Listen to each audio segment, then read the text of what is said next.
Hello, I just saw the movie Baywatch, and when it comes to adaptations of TV shows, Baywatch is kind of the show that you can go wild with, because the original show was about a bunch of lifeguards who went through adventures that were way beyond their pay grade, and the rest was just a bunch of TNA shots and a bunch of slow motion running. So how do you turn that into a modern day comedy? Well, you take a very basic cliche comedy template, but you also have a bunch of jokes that make fun of the original show as well as honor it. What you get is a movie that you might expect. A very cheesy, very average comedy that I sort of went into knowing it was going to be mediocre, so the most I could do was just laugh at it. But let's get to the story, shall we? The story is about Mitch Buchanan, played by Dwayne Johnson, who's the head of a bunch of lifeguards on a beach who call themselves Baywatch. When they get a new recruit named Matt Brody, played by Zac Efron, he butts heads with Buchanan, and they get into a little bit of a manly test of who's the best lifeguard, that sort of thing, while Buchanan also tries to teach him to be a bit less selfish. That's all going on while they have to uncover a criminal plot that's done by a woman named Victoria Leeds. And that's all I'll say about the story without spoiling anything.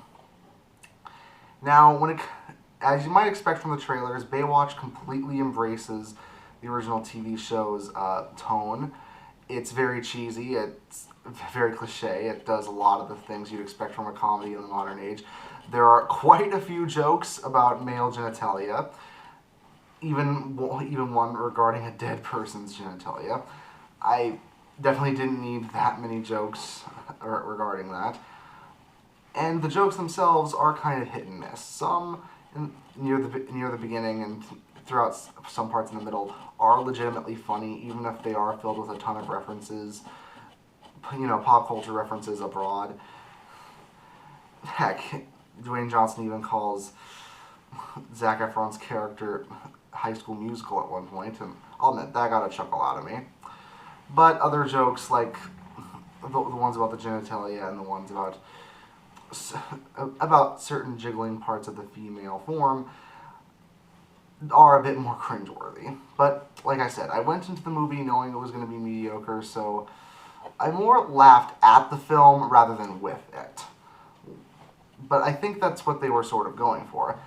That they knew with this license there wasn't really anything else they could have done with it, without it not being Baywatch. They definitely do that. There are also cameos by David Hasselhoff and Pamela Anderson. I'll admit, those got a laugh out of me, because I figured they'd only come on just because they were in the original TV show. Their cameos are brief, but they're funny enough, so I'll give them a pass. Zac Efron and Dwayne Johnson are given pretty bad material, but they do the most they can with it. I mean, I'll give them credit for trying. A lot of actors would look at the script for this movie and they'd say, seriously, I have to do this? But they do legitimately try to make it work, and sometimes it does, sometimes it doesn't. But I wouldn't expect freaking Robert De Niro to be able to pull off these lines effectively. Especially since there are a huge amount of cliches, like I said before. Like, Matt Brody, Zac Efron's character, is the cocky Olympian. Mike Buchanan, Dwayne Johnson's character, is the wise leader who makes a ton of dick jokes. The three women who are on the team are just three, stereotypes, and the fat nerd character, who I think his name is Ronnie, he's the overweight tech geek. Yeah, they're all basically stereotypes, but then again, the original Baywatch cast members didn't exactly have the biggest character arcs to speak of. So yeah, this movie isn't essential viewing for anyone, but I had a laugh out of it in a so bad it's good way. To me, it's a movie that's enjoyable despite the fact that it's cheesy as hell. Yeah, it's fun, but we know it's bad, that sort of thing. I just like seeing Dwayne Johnson and Zac Efron flexing their muscles and telling desperate jokes. So if he'll get a kick out of you, you should see it. If it won't, then you won't like this movie. I give Baywatch a 6 out of 10. See you next time.